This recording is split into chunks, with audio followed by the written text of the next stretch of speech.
तुळजाभवानीचं दर्शन घेतलंय आपण आज. काय देवीला साकडं घातलंय.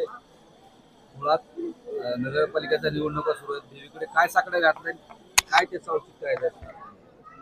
देवी तुळजाभवानीच्या चरणामध्ये हे साकडे घातलेलं आहे. जसे छत्रपती शिवाजी महाराजांनी लढण्यासाठी तलवार दिली होती, तसंच मला पण एक तलवार द्या, ज्याने करता मी महाराष्ट्रामध्ये जे भ्रष्टाचारच्या डोंगर आहे ते मी उचलून टाकण्यामध्ये मला यश प्राप्ती होईल. हेच मी ईश्वर चरणी प्रार्थना केलेली आहे तुळजाभवानीच्या चरणीमध्ये. आणि जसे सगळ्यांनी बघितलेलं आहे, आज महाराष्ट्रामध्ये राजकारण किती खालची पातळीवर जाऊन गेलेला आहे. एक महिलाला एक स्वराज्य शक्ती सेना नावाचा पक्ष काढण्याची गरज पडते. इतके मोठे परिवारची सून असताना मला पक्ष काढावं लागते. आणि आज तुम्ही बघू शकता जे बीजेपी आहे त्यांनी आज आपल्या तुळजापूरमध्ये बीजेपीचा नारा आहे. मोदी साहेबांनी नारा दिला होता की आम्ही घराणेशाही चालू देणार नाही. आज पण इथे तुळजापूरमध्ये एक परिवारांचे 6 लोकांना उमेदवारी दिलेली आहे. ते घराणेशाही नाहीये तर काय आहे? आणि आज जे विनोद गंगवणे आहे त्यांच्यावरती ड्रग्स प्रकरण मध्ये, ड्रग्स छोटी लहान गोष्ट नाहीये, ड्रग्स प्रकरण मध्ये ते आतमध्ये होता आणि त्यांना त्या विनोद गंगवणे बेलवरती बाहेर आहे. आणि असे भ्रष्टाचारी क्रूर प्रवृत्तीचे ड्रग्स माफिया लोकांना बीजेपी जे आहे हे बळ देत आहे.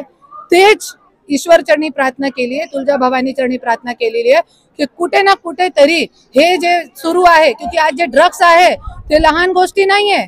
ऐसे तुम्ही मंत्री पदावरती जे बसवलेले आहे ते पण मोठे मोठे भ्रष्टाचारी लोक.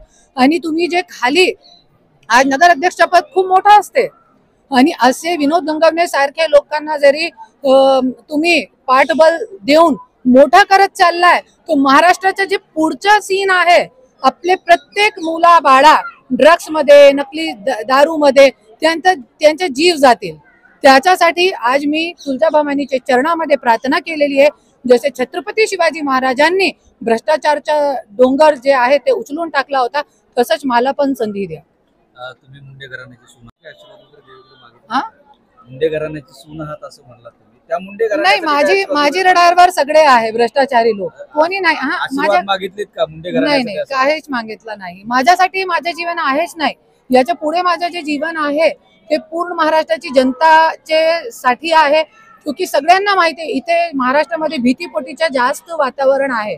त्याच्यासाठी मला पुढाकार घ्यावा लागला. आणि येणारी जे जिल्हा परिषद, पंचायत समिती आणि महानगरपालिका आहे त्याच्यामध्ये स्वराज्य शक्ती सेना एकदम बढ़ चढ़ कर भाग लेने वाली है.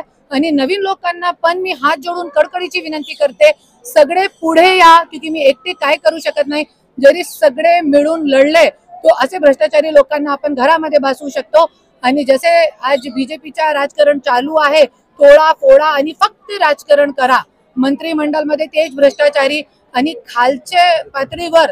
आणि आज जे स्थानिक निवडणूक आहे त्याच्यामध्ये पण गुंड गँग लोकांना, ड्रग्स माफियांना बीजेपी यदि पाठबळ देत आहे तो स्वराज्य शक्ती सेना, मी करुणा धनंजय मुंडे शांत बसणार नाही.